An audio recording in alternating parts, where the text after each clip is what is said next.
You tried. I haven't been able to play in a while. Yeah, because I'm wasting my money. I'm paying for $2 Cancel it for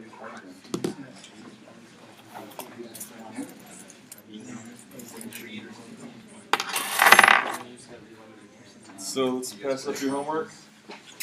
Today's presentation will involve, throughout the presentation, there'll be references to the homework, so hopefully that'll answer some of your questions. That'll be most appreciated. What's that? That'll be most appreciated. Take me up on office hours or email me. So if I can't get your questions in class, make sure you get them answered somehow. Question? Are we supposed to print out our drafts? No, it's enough. Don't worry. But if you did, that's great. It's okay. But it didn't specify that. Pass them out. I was here. Yeah, you're good. I owed some pull some money, so I had to change my parents. You be busy on the people that get pizza.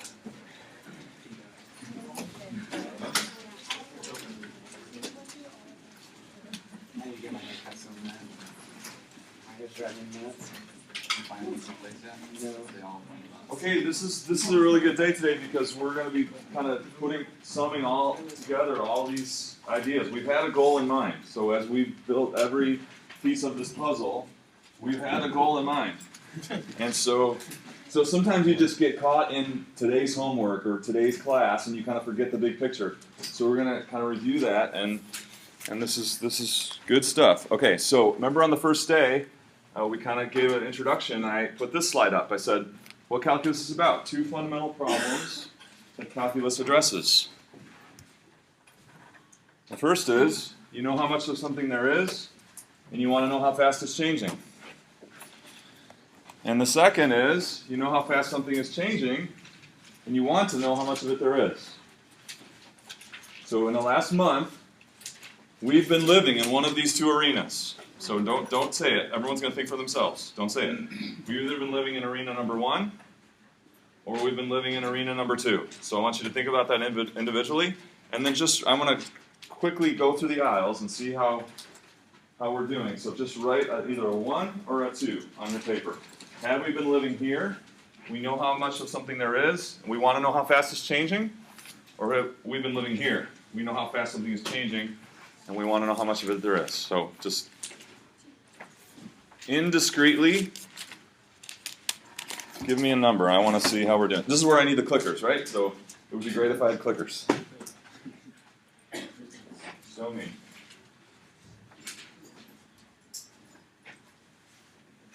Okay, 90% here. Good. What do you think?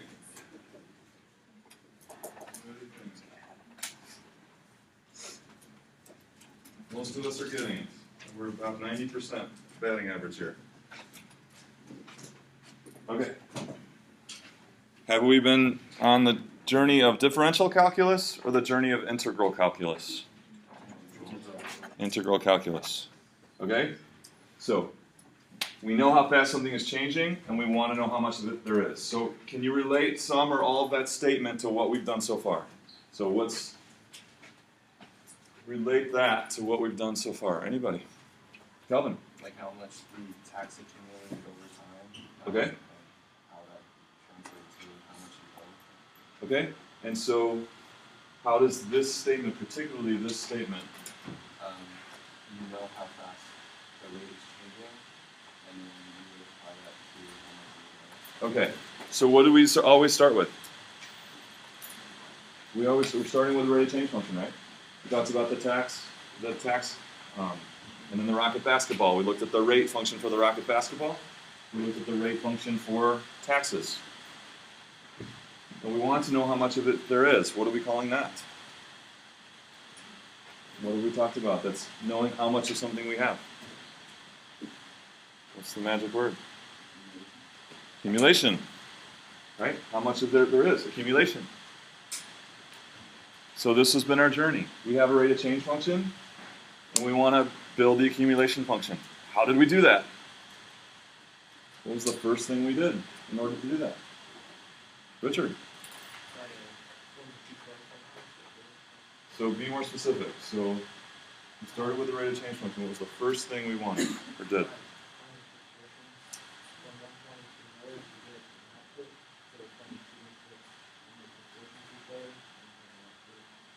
Okay. Okay, right. Okay, so what did we do? Rate of change function? What did we do with the rate of change function?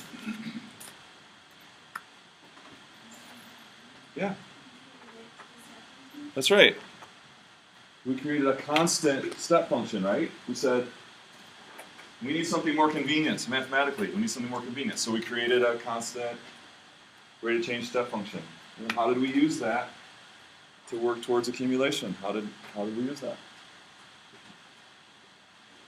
Ben? What did we do with that? Okay. So we add the steps? Do we add the rates together? Is that what we did? Right. We didn't add rates together. We added what? What's that? How do things accumulate? Bit by bit, right? So we added little bits, and we got those little bits from the rates. So we summed up little bits of change, right? And this is how we formed the accumulation function.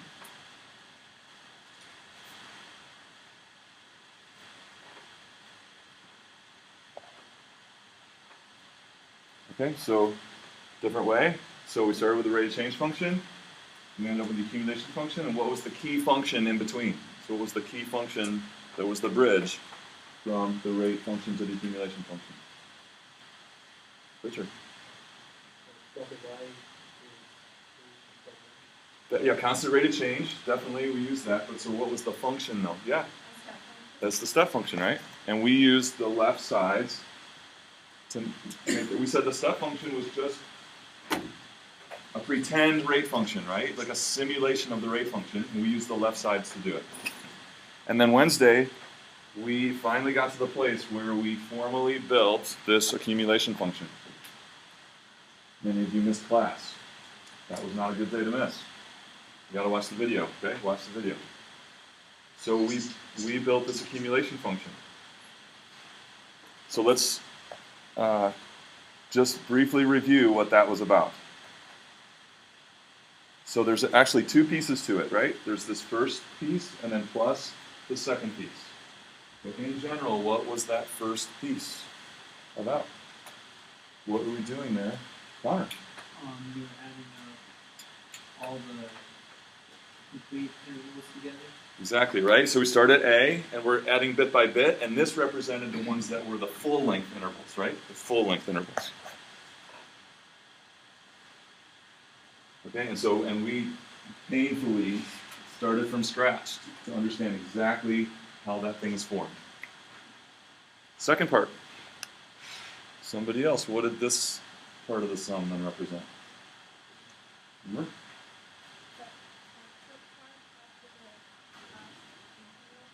Okay, so after we get through all the full intervals, what happens then? Still, is it a full interval? No, x probably will land in a partial interval, so we're going to add a little bit more for the partial interval, right? So last bit of change for the partial interval, from left x to x. Okay, one of your homework assignments said, how would you alter this to have it reflect a mid-step function?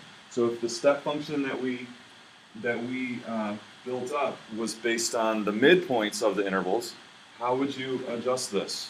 Did anyone come up with anything on that? So how could we write the accumulation function based on the mid constant rates rather than the left side constant rates? So let's take it one side at a time. What would you have to do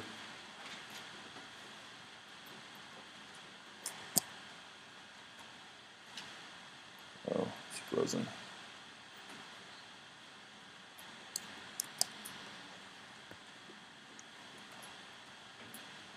I'm frozen here. So while I'm fixing this, can you tell me, what would you have to do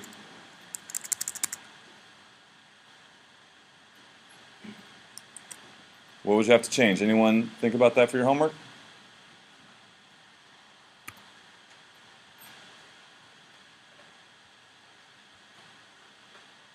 No one? No progress on that? What about that first statement is reflecting left sides that we have to change and make it mids? Okay, the j minus 1.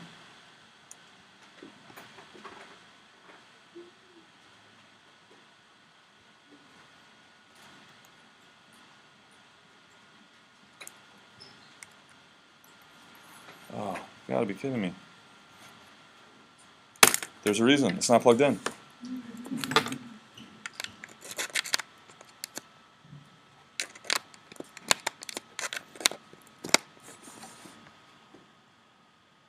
Okay, so this whole thing was the whole input into the rate function. That whole thing got us to the left side of an interval, right? Start at A, and we said we're going to go some number of intervals, delta x, which was always one less than the interval number. So that's what we need to change to make it the midpoint. So what do we need to do to that? If this is the left side of an interval, how do we need to get to the mid? What's that? What about 1/2? Yeah, we got to add 1/2 of an interval, right? So if you took that input that was originally getting us to the left end, if we just added half more of an interval and then plug that into the rate of change function, that would give us the mid. Okay, what about the last little interval over here? So let's draw a picture of that. So we got all the intervals.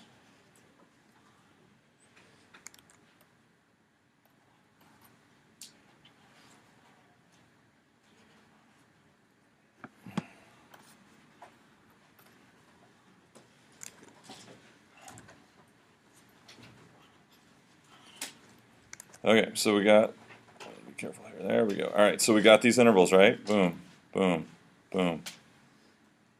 And we say that x is right there. So what is r of left of x? Do we need to change that? Yeah. Nick, what do we need? R beta of x? Yeah, so for that last, we want to use the mid instead of... Okay, so, all right, so here's these intervals. Here's my actual x value is falling in the middle of an interval. So now we're going to change the left x to mid also, right? No, What's that? I don't think so. Why not, Connor? Because the left of x just gives you a point on the x-axis, and you're just trying to find the distance from beginning of the interval until where x is. That's right. So this is the distance we need. This is like our, say, delta x, but it's not a full delta x, so we'll call it delta x star. Okay? So it's like a shortened delta x, that distance right there. So we want the rate for that whole interval based on the mid, but we still want the distance starting at the left all the way to x, right? So this doesn't change. This stays the same. So we just need to add delta x over 2 in all our full intervals, and then that last partial interval, get the rate from the midpoint. But this is the distance over which we're applying that rate, and it stays the same. It starts at the left all the way to where x is.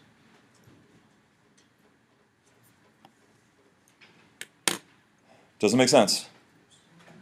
For those who are in class Wednesday, it should make very good sense. If you weren't here on Wednesday, that might be fuzzy. That was an important class.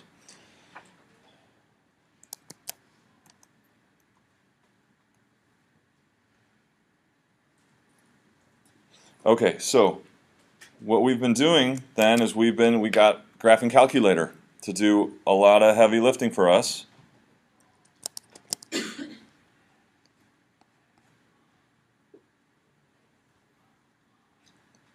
Okay, so I'm going to get this handout.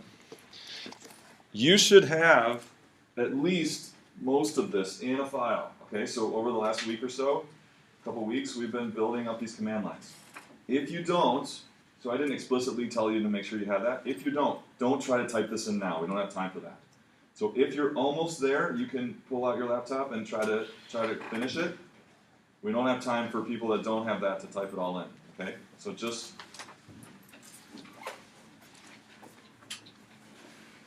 Take on a laptop regardless. yeah.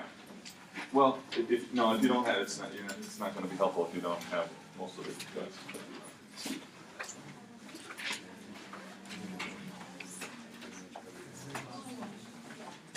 Okay, so you want the side that says, this is the result of our hard work.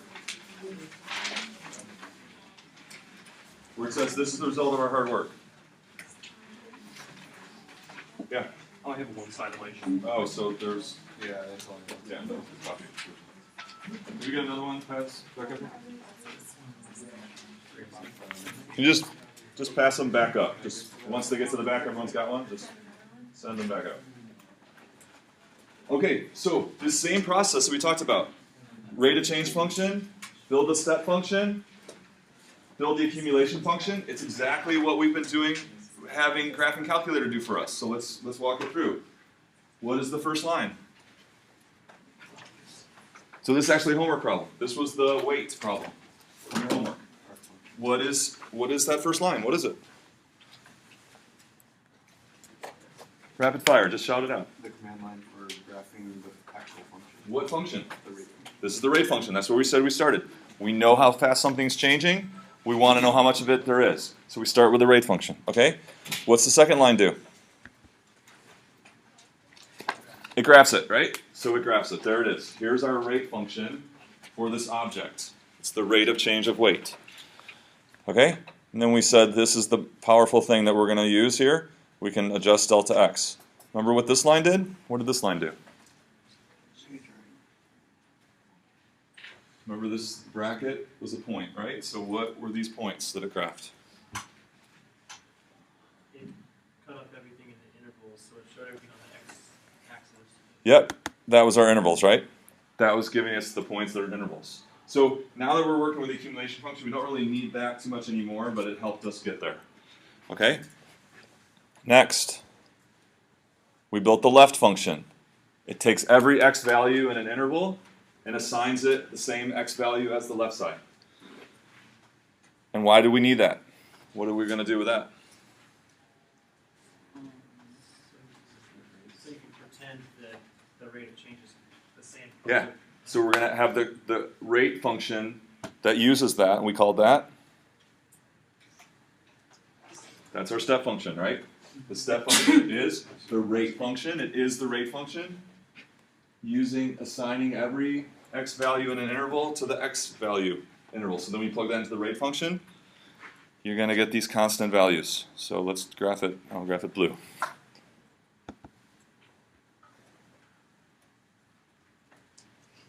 This looks familiar, right? Okay.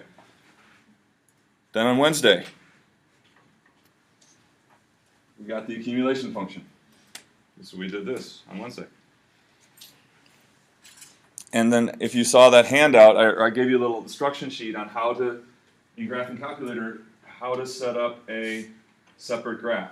The way you do it in Graphing Calculator is use apostrophe. Okay? Some of you have had calculus before, and you're looking at this and you're saying, oh, I know what that is, that's y prime. It's not anything to do with that.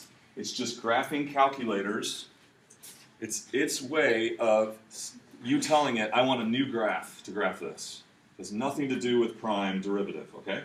So it's just y apostrophe, x apostrophe. I'm going to graph that accumulation function. So before I do, what am I going to see?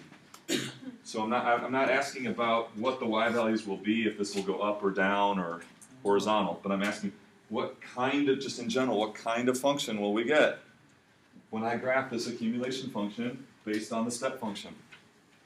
We spent a couple weeks. You had your quiz last week, and your quiz revealed that some of you didn't remember what kind of thing we're going to get over here.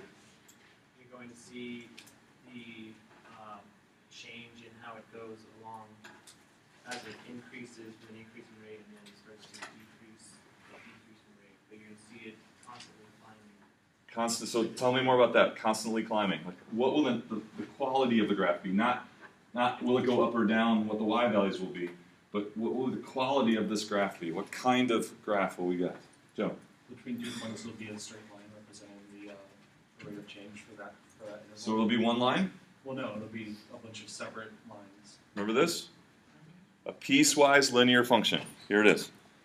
A piecewise linear function. Right?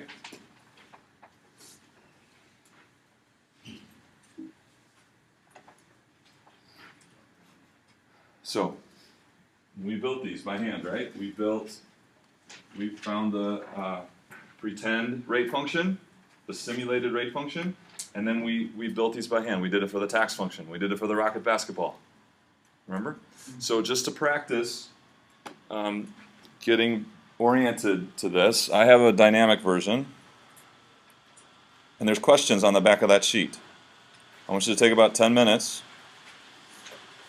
Oh, wait.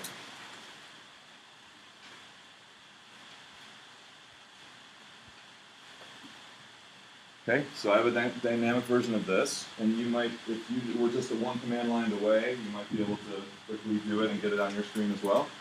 Just a static version. So take about 10 minutes, get a partner or group of 3, go through those questions slowly, answer those questions regarding these 2 graphs. Okay, go.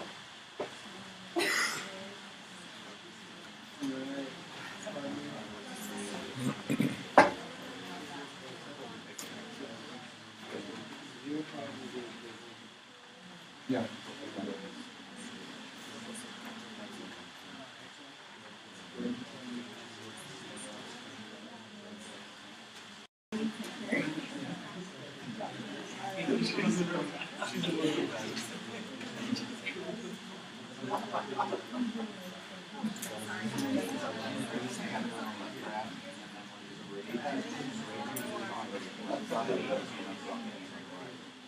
Okay, let's regroup and let's talk through these. So first question, where in this animation should you look to see elapsed time growing? Jeff? Where should you look to see elapsed time growing? Of which graph? The x-axis of the left graph. Agree with that? What, Richard? I think that Both graphs. Just the left or both? Both show elapsed time growth. So that's true, the left graph does, but then also the right does. These are both, the x-axis for both is elapsed time growing. Where should you look to see how fast the weight is changing for the current value of time? Jennifer. Where in this animation should you look to see? So if I can pause it.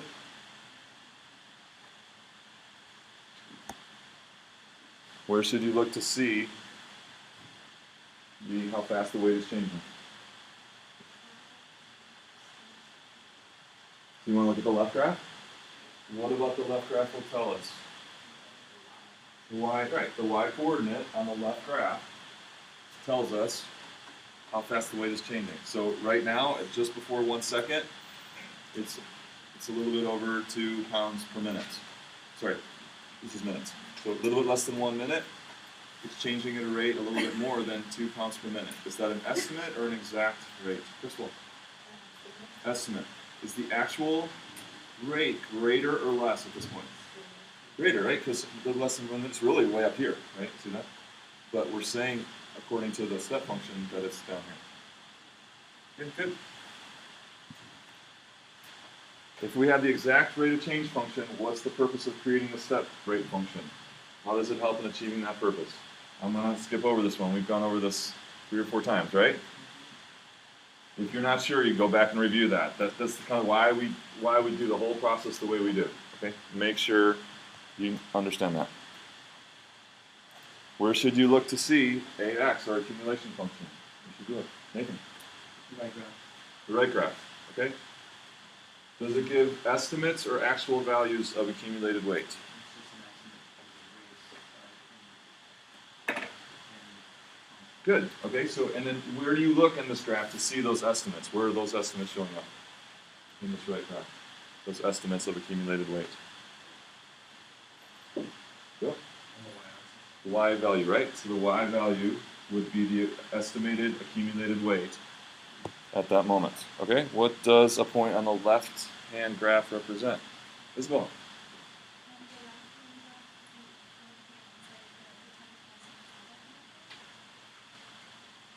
Okay, so that point represents 10 rate? But just the point. So for that time, right? So a point is two pieces of information, right? Two pieces of information combined, associated, a time, and an associated rate. What does a point on the left-hand graph represent? Sam?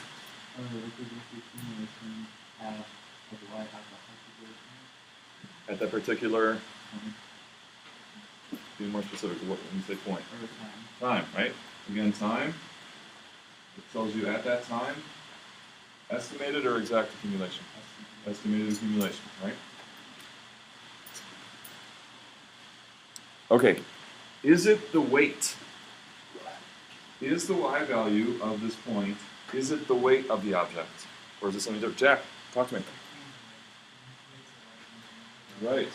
So if we wanted to make this into a weight function, what would we do? He wants to add 11 to this. Would it make it into the weight function versus time? Absolutely, yeah. So if you just added 11 to this function, then it would start at 11, and we would be tracking changes from 11, which would be the actual weight at that time. But if you start at 0, this is not the weight, it's the, what? If it's not the weight, what are the y values?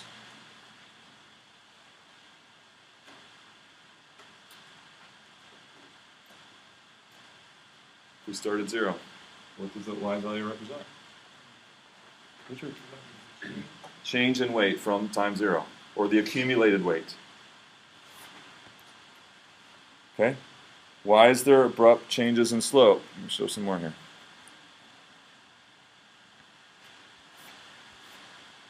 Why do we see abrupt changes in slope? Roman?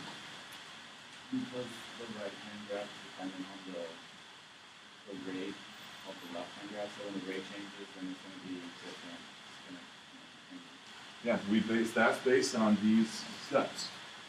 And so the rate is shown here as slope. And so if the rate jumps suddenly, the slope will change abruptly. Okay, really important question. Between 1 and 2 seconds elapsed, is the weight increasing or decreasing? Let me show that. So between 1 and 2 seconds elapsed, is the weight increasing or decreasing? Savannah? And how? Okay, so she says increasing. Aaron, you agree with that? Connor, you agree? Everyone see this increase. How can we, just by looking at the left graph, how is that seen in the left graph that the weight is increasing? Will?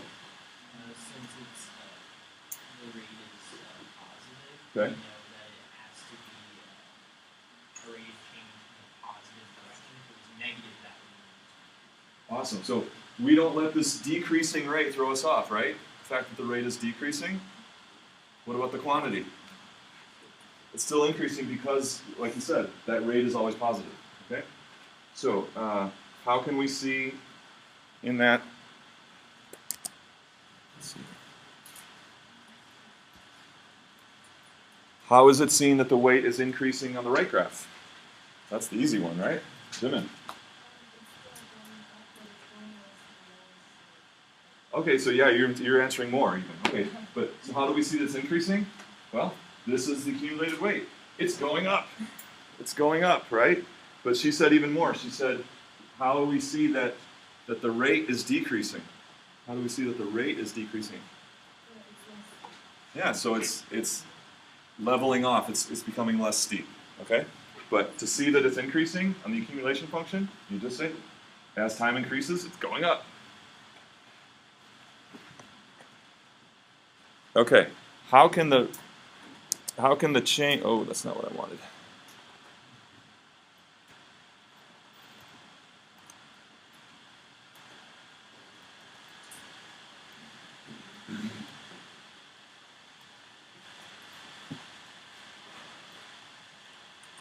How can the change in weight from 0.5? This is a really important question here, which is kind of a foreshadowing question here. Super important. How can the change in weight between 0.5 and 1.5 seconds be determined from the left-hand function? Forget that we have this. How could you model or determine the change in weight between the two red tick marks, 0.5 to 1.5. Anyone think they got it? Katie? I just knew Oh, okay. Richard? You build a two-step function from the rate to change in the initial value and just see how delta or well, So it's using y building on itself to see that final result. okay. So it's in that process that we're actually going to answer that question. We don't want to all go all the way and create the function, but in that process, what is it that you do to calculate the increase in weight from our step function? Ben? You do delta x times the rate at 0.5. All right. You want me to use this right here? No. Next one. So I'm going to call this one R2. All right, and then this one R3, and then I'm going to use the next one. Okay, so I got R2 and R3. How do we get accumulation? Delta x times R2 plus delta x times R3. So he's offering up R2 times 0.5 plus R3 times 0.5. Agree or offer something different? Calvin agrees. Connor agrees. We'll go over here. Saskia. This is how it, little bits have changed. The whole reason we changed it to constant rates is so we could easily calculate little bits of change and add them up. Exactly right. Okay, the right-hand graph. Same thing. How can I show now the change in weight from 0.5 to 1.5? Huge idea that we're going to see.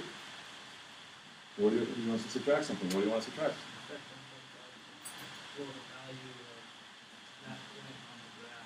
How do we represent that? So you want what's this?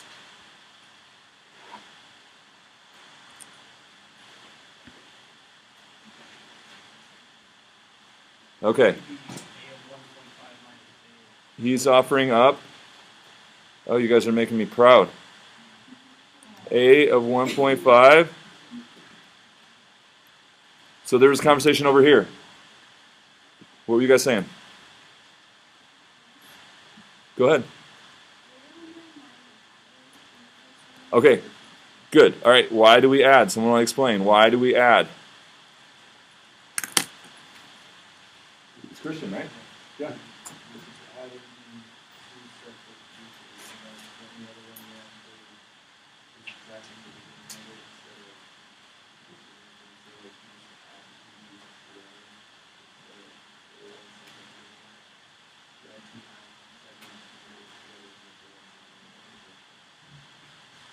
So this is a rate, right? It's something around 2 pounds per minute. So if it increases for 2 pounds a minute for a half a minute, how many pounds does it increase? We multiply them, right? And then in the next half minute, it's at about maybe closer to 5 pounds per minute. So how many pounds does it increase in that one? Well, you multiply by the time, right? So you have the increase from this period of time based on constant rate of change.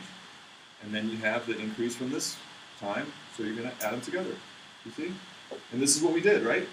We did R times delta x plus R times delta x plus R times delta x to get the accumulation. How do things accumulate? What was the idea? How do things accumulate? Bit by bit, right? Bit by bit. And so here, our bits are pretty big. Okay, we get kind of big chunks. But it's the same idea. So why is this right? Do you agree with that? Patrick? You can't just take the value at 1.5 because that includes from the A of 0 to 0.5. You only want 0.5 to 1.5. Tell me exactly what A of 1.5 gives you. When you plug 1.5 into the accumulation function, what is it giving you? Go. Every amount of rate accumulated from 0 to 1.5. It gives you the total accumulation up to 1.5. So he's saying that we don't want all that. What is A of 0.5? Total accumulation from 0 to 0.5. Okay, so why would we subtract? Somebody new. All right. Because you don't want all the way from 0 to 0.5 that accumulated. This is going to be in the chain in 1.5. That's it. So it's total accumulation in the first 0.5 minutes, total accumulation in the first 1.5 minutes. We want the change from 0.5 to 1.5. We've got to get rid of that amount of accumulation in the first 0.5. Okay, any questions on these reflections? Really important stuff. Nice, you guys did really well. Good job. Okay, so going back to graphing calculator now, what was the whole, so we've done a lot of hard work to set up this graphing calculator file. That's the command lines. And so if you haven't gotten that fine-tuned in your on your own computer, you've got the code lines now, but we built all those up.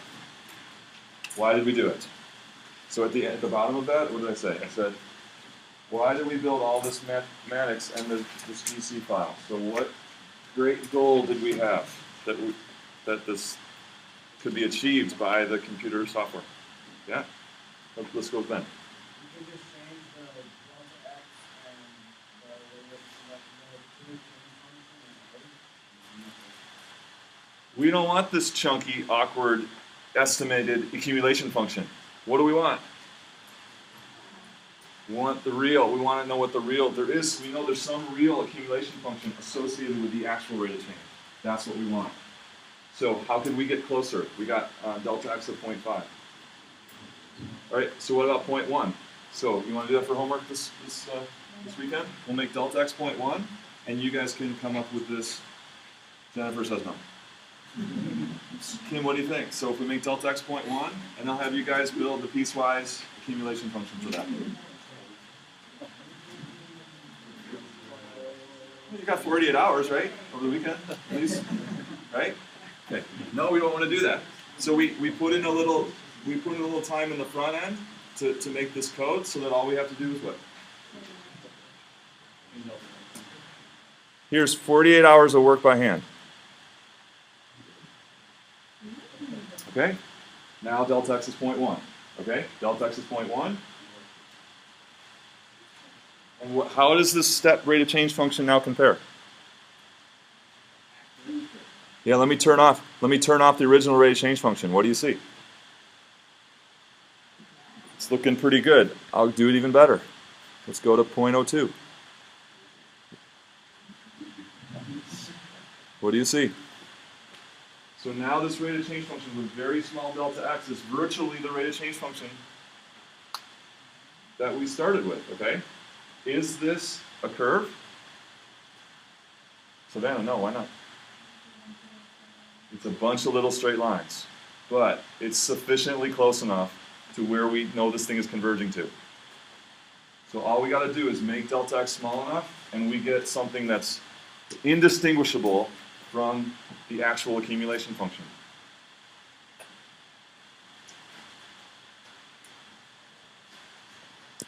Okay, so here's the big conclusion. Don't tune out now. So now we're fine-tuning. Okay, here's our accumulation function. So delta x kind of has the connotation of kind of bigger changes in x. We know we get this estimated accumulation function that's it's close, but it's not really what we want. So when delta x is sufficiently small, we have a new notation for that, dx. So our accumulation function becomes this. Everywhere there's a delta x, there's a dx now. So it's the same thing, but dx kind of represents kind of maybe microscopic changes in x, very small.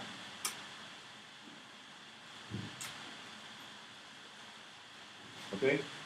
This becomes very cumbersome, so we have a new notation for that. Okay? Are you ready?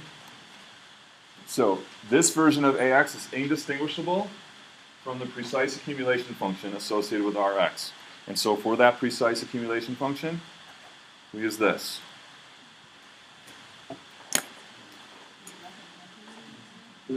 Hold on. So no. We just showed how to do it with graphing calculator, right? I'm talking about the lower one. No, but all we have to do is shift delta x to what I just did, and it is this. Oh, okay. So you don't have to type in anything new. You just got to make delta x small enough. So now looking at this notation, just tell me something that you notice that relates to all these ideas. So just let's kind of pick this notation apart. What is one thing that you see that relates to what we've been talking about? Savannah. Starts at A. There it is. Starts at A. Somebody else.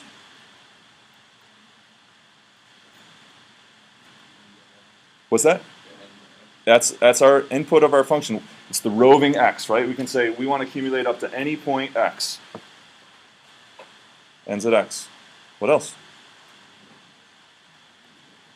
What do you see? That's what we've been doing. How do things accumulate? How do things accumulate?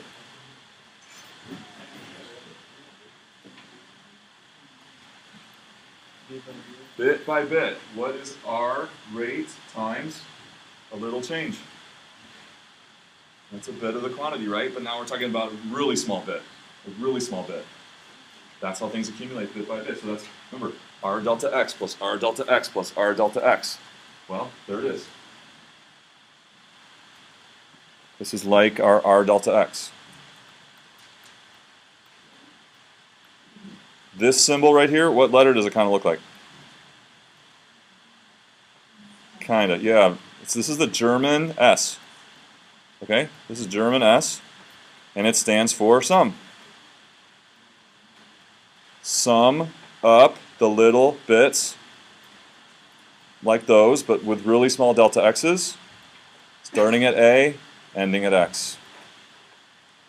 And this is what, we know exactly what that does, and so we have a simpler notation for that. Some of you in a past course have seen, you've seen this thing, integral, right?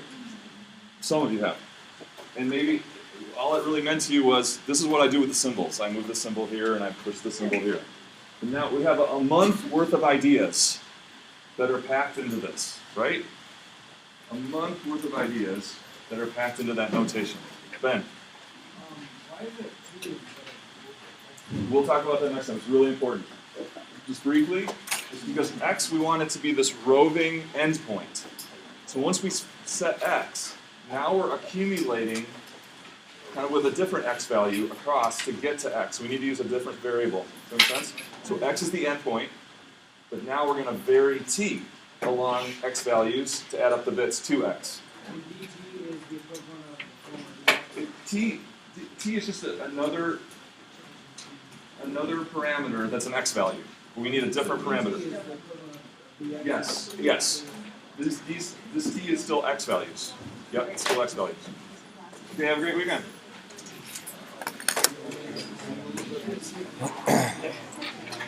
I started my life a whole lot.